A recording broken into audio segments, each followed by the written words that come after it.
Quadrados de cerrado a cada ano, o dobro do que é desmatado na Amazônia. A constatação é parte de um estudo do Ministério do Meio Ambiente que conclui que a degradação do cerrado é responsável pelo mesmo nível de emissão de gás carbônico da floresta amazônica. Por que é que nego está largando o dedo no cerrado? Porque desde a década de 1970, a começar pelo centro-oeste, o regime militar decidiu abrir uma nova fronteira agropecuária na área do Mato Grosso do Sul e Goiás, onde está boa parte do bioma. E hoje, essa fronteira agropecuária vai para a franja sul da Amazônia e vai para cá também. Ó. Posso apagar? É um acrônimo, a novíssima fronteira agropecuária brasileira é um acrônimo chamado de Mapitoba, também chamado de Matopiba. Tudo bem?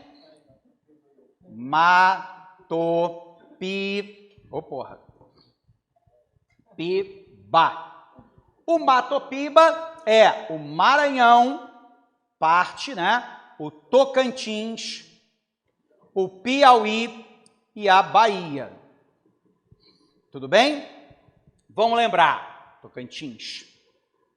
Então, o que acontece, né? A fronteira agropecuária da década de 70, ela vai para o Mato Grosso do Sul e Goiás. Boa parte das terras férteis já foram ocupadas. Então, os brasileiros tiveram duas alternativas. Num primeiro momento, ou avança para a Amazônia, nós estudamos hoje, franja sul da Amazônia, né? Lembra? Norte do Mato Grosso, Rondônia, Acre, sul do Amazonas, sul do Pará, oeste do Maranhão e o norte do Tocantins. Ou os brasileiros cruzaram a fronteira e compraram terras no Paraguai, os brasiguaios, tudo bem? Criando, portanto, produção lá. Os brasileiros já são donos de 1/3 das terras agricultáveis do Paraguai. Só que agora se abre uma novíssima fronteira agropecuária em Matopiba. Na tua prova também pode estar Mapitoba, é a mesma porra, né? É o acrônimo, né, para Maranhão, Tocantins, Piauí e Bahia.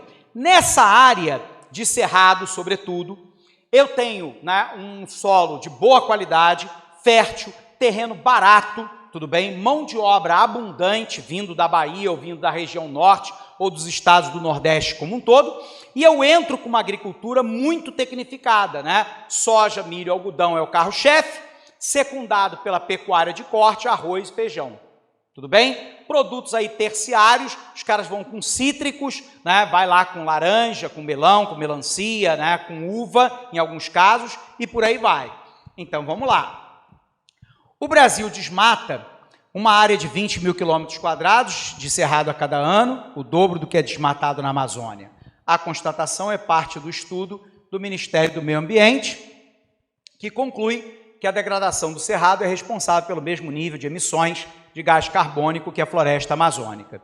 Aí vem a pergunta que eu estou facinho, né? Ele dá o mapa, tudo bem? E aí vem a pergunta. A vegetação do cerrado é encontrada predominantemente na área do mapa indicada com o número 3, e seu desmatamento é devido à expansão de atividade agropecuária, com destaque para a produção da soja. Verdadeiro ou falso? Verdadeiro. A área do cerrado, lembra que eu falei, pega toda a porção central do Brasil? Alternativa verdadeira. Aliás, vamos nomear essa porra aqui, que se colocar mapa, você já sabe como é que funciona. Esse mapa é mapa de bioma, tudo bem? Bioma, só para lembrar, reúne características fisionômicas da vegetação, tudo bem? E determinadas espécies animais de determinada localidade. O número 1, tudo bem? É a floresta amazônica. O número 2 diz respeito à caatinga. O número 4 é a Mata Atlântica. O número 5 é a Mata dos Pinhais, também chamado de Mata das Araucárias. A número 3 é a área do Cerrado. Tudo bem? Então, olha para cá. Floresta amazônica, tudo bem? Lembrando que a chamada Amazônia legal Central, que pega o norte do estado do Mato Grosso e o oeste do Maranhão, responde por 51% do território brasileiro. Uma imensa área anecúmena, pouco ou não ocupada. A área do Cerrado está presente, né, em quase toda a região central brasileira, portanto, pegando desde o norte de Minas Gerais até o oeste dos estados do Nordeste, os estados do Centro-Oeste, Tocantins, tudo bem? Caatinga é a área da seca, do semiárido nordestino. Mata Atlântica, vegetação aqui do Rio de Janeiro. Originalmente ela ia do Rio Grande do Norte até o Rio Grande do Sul. É o bioma mais devastado do Brasil e é o mais devastado porque o início da colonização começou por aqui, tudo bem, pela costa leste. Mata dos Pinhais, também chamada de Mata das Araucárias, tudo bem? Lembrando, Mata dos Pinhais porque você tem lá uma vegetação formada por pinheiros. Araucária é o símbolo do estado do Paraná, né? Uma árvore assim, tudo bem? Lembrando que nessa parte aqui eu tenho a área do Pantanal, ele não colocou aqui, vamos colocar, o Pantanal, que é um outro bioma importante do Brasil. Lembrando que o Pantanal, o termo está ligeiramente incorreto, porque o Pantanal não é um pântano. Pântano é onde eu tenho uma área alagada que a água não corre, ela é estagnada. No Pantanal não é assim. Você tem a área alagável, né? Ou seja, ela é alagada parte do ano no período do verão, que chove mais. Mas se convencionou a chamar o Pantanal de Pantanal, foda-se, né? Lembrando que no Paraguai e na Bolívia ele é chamado de Chaco. Por isso tem aquele time, Defensores del Chaco, né? Oi? Aonde está? Essa parte aqui, você tem uma floresta tropical de altitude, que ocupa parte desse território aqui. Tudo bem? Aí são variações. Você tem a floresta tropical atlântica, que é essa daqui. Depois você tem um ponto intermediário, floresta tropical de altitude, em parte, porque aqui não dá para a gente explicar tudo hoje, né? Toda essa área aqui, ó, é a área de planície. O Brasil é um país eminentemente planáltico, a maior parte do território é planalto. Para você entender, vamos lembrar, Rio de Janeiro, planície, Petrópolis está no Planalto. Petrópolis está nos planaltos e serras do leste e sudeste. Então você tem um imenso planalto chamado Planalto Brasileiro. Esse Planalto Brasileiro se divide em 3 partes. No sul é o Planalto Meridional, no centro-oeste o Planalto Central, por isso que a gente fala, né, direto do Planalto Central, é porque está no Planalto mesmo, Brasília. E você tem um Planalto, né, nordestino. Nessa área aqui você tem um Planalto e Serra do leste e sudeste. Então parte vai ser vegetação tropical de altitude. Tudo bem? Petrópolis. Tá? Mas nem todo o território é assim, é uma faixa de transição. Tá? Beleza? Tranquilo? Então vamos lá. Próxima questão. Resolvemos a 25, né? Resolvemos? Sim? Vamos para 26, perdão. 26. Vamos lá. Questão de número 26 diz assim: as cidades sempre desempenharam importante papel na configuração territorial de um país. A respeito dessa importância, relacionada ao processo mais recente de urbanização do espaço brasileiro, considera-se que as cidades médias têm apresentado nos últimos anos um representativo crescimento econômico e populacional, fato que se justifica, em grande parte, pelo processo de desconcentração econômica verificada no Brasil. Lembra do que eu falei? Durante um longo período de tempo, né? De novo, a gente vai sempre para o mesmo período, né? 1930 a 1980, o que a gente teve no Brasil? Concentração espacial da indústria. Se nós quiséssemos colocar de maneira mais ampla, né, das atividades econômicas como um todo. As atividades econômicas se concentraram, sobretudo, na região sudeste e, de maneira muito especial, no eixo Rio-São Paulo. O que nós havíamos falado? Que há um momento de interrupção nos anos 90 com a introdução do neoliberalismo no Brasil. A abertura comercial vai forçar que as empresas, a partir da década de 1990 até o momento atual, vá procurar vantagens locacionais em outras áreas, correto? Então eu vou ter lá um processo, né, de desconcentração espacial das atividades econômicas, correto? E aí o que vai acontecer com a população, né? Se da década de 30 até a década de 80, eu tinha o Brasil mudando a matriz econômica, do setor primário exportador, que marca o Brasil de 1500 a 1930, para o setor industrial. A indústria é um fenômeno quê? Urbano. Onde é que as indústrias e as atividades econômicas mais dinâmicas vão se localizar? No Sudeste. De maneira especial, Rio e São Paulo. Por quê? Duas das primeiras cidades a se eletrificarem, presença do Porto do Rio e de São Paulo, rede férrea que ligava o interior à capital, a presença do embrião do sistema bancário brasileiro no Rio de Janeiro, primeiro Banco do Brasil, criado por Dom João VI, Banco do Brasil. Depois Caixa Econômica Federal, em 1861. Então, o embrião do sistema de financiamento estava no Rio de Janeiro. A gente vai observar o afluxo de mão de obra migrante chegando. Petrópolis, por exemplo, colonização alemã. Nova Friburgo, colonização suíça. Né? Resende, Porto Real, população finlandesa, suíça, de outras nacionalidades. Então, você tem uma mão de obra para o mercado industrial e você tem mercado consumidor. Perfeito? O que vai acontecer? Com a introdução do neoliberalismo, eu tenho o quê? A abertura comercial. Com a abertura comercial, a indústria começa a se deslocar, primeiro para o interior dos estados produtores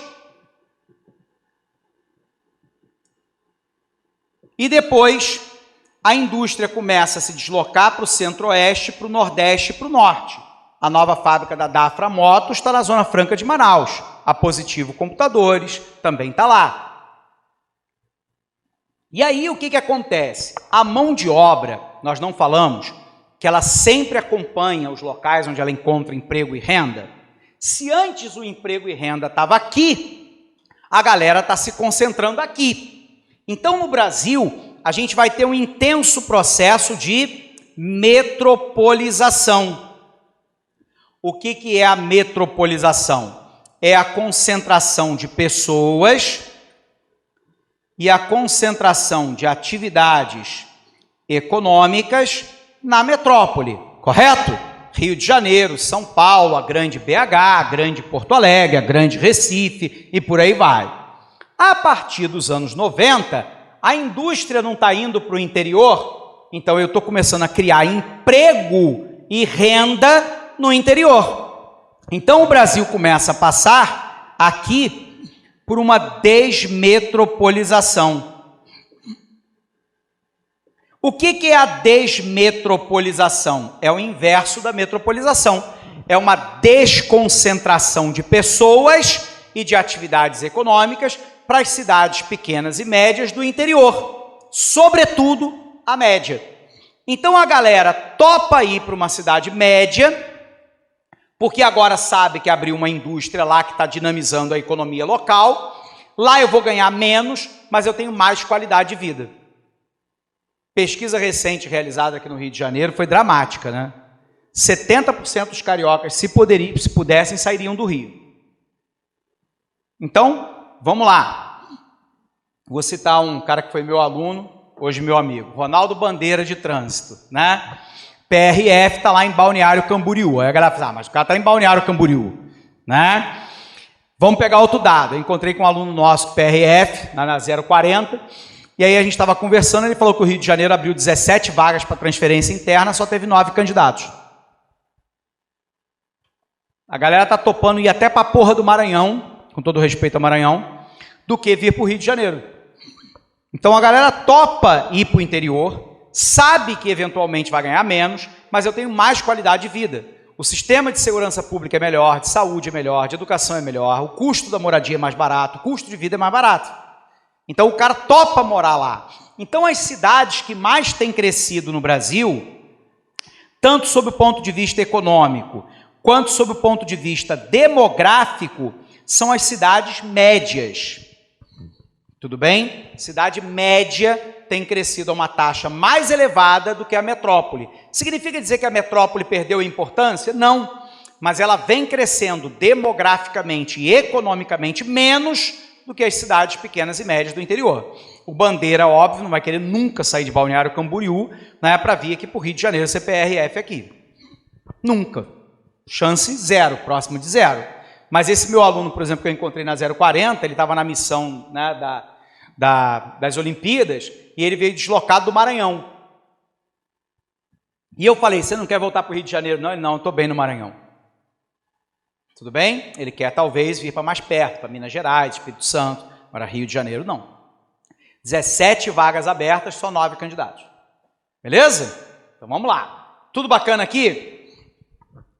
Então vem lá. As cidades sempre desempenharam importante papel na configuração territorial do país. A respeito dessa importância relacionada ao processo mais recente, observe a questão, mais recente de urbanização do espaço brasileiro, considera-se que as cidades médias têm apresentado nos últimos anos um representativo crescimento econômico e populacional, fato esse que se justifica em grande parte pelo processo de desconcentração econômica a partir da década de 1990, introdução do neoliberalismo, verificado no Brasil, alternativa verdadeira. Tudo bem? Questão 27, vamos lá. A nossa questão de número 27 diz assim: o processo de industrialização que se desenvolveu no Sudeste provocou várias transformações no espaço geográfico dessa região.